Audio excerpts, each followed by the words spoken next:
Posible raw na hindi pa ang laban kontra kay Timothy Bradley Jr. sa Abril ang huling pagsabak sa ring ni pambansang kamao Manny Pacquiao. Yan ay kung tuluyang papayagan si Pacquiao na sumali sa Rio Olympics sa Agosto.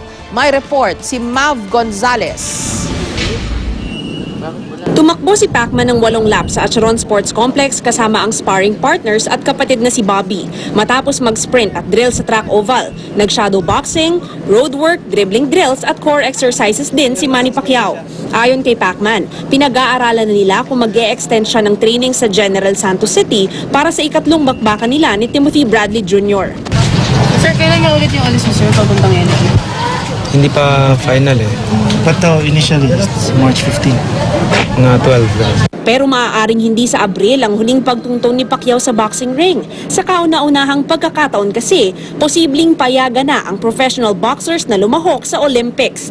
Inimbita na nga ang 8th Division World Champion na lumaban sa Rio Olympics sa Agosto. May ibang sport na tumatanggap na ng professional athlete sa Olympics, gaya ng basketball at tennis. Si AIBA President Dr. Ching Kuobu, bibigyan pa raw ng wildcard ticket si Pacquiao para hindi niya na kailangan dumaan sa qualification. Yung head ng Olympics nakausap ko rin. Okay naman, allow naman daw pag na-approve na. So, pinag-aaralan pa nila. May pagkataon. Maganda yan.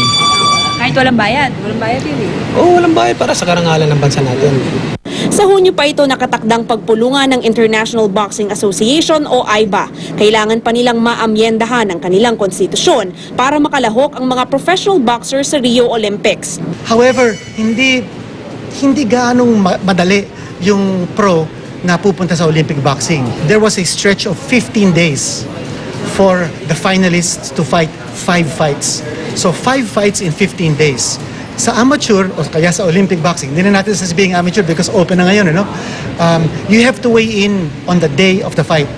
Di rin gaya ng professional boxing na may 12 rounds, 3 lang ang round sa Olympics. Para kay Henson, magandang pagkakataon na sumali si Pacquiao sa Olympics. Why not? Kasi baka siya makapagbigay ng unang gold medal para sa ating bayan. And what a way to end this career, unang-una, patutulugin niya si Bradley. Pangalawa, makukuha niya yung gold medal sa Olympics. Ewan ko lang, baka yung pangatlo, baka yung rematch kay Mayweather. Si Floyd Mayweather na bronze medalist sa 1996 Olympics, bali-balitang walang balak sumabak sa Rio Olympics dahil gusto raw niyang makarecover ang kanyang katawan sa huling laban. Mula sa General Santos City, Mav Gonzalez, GMA News.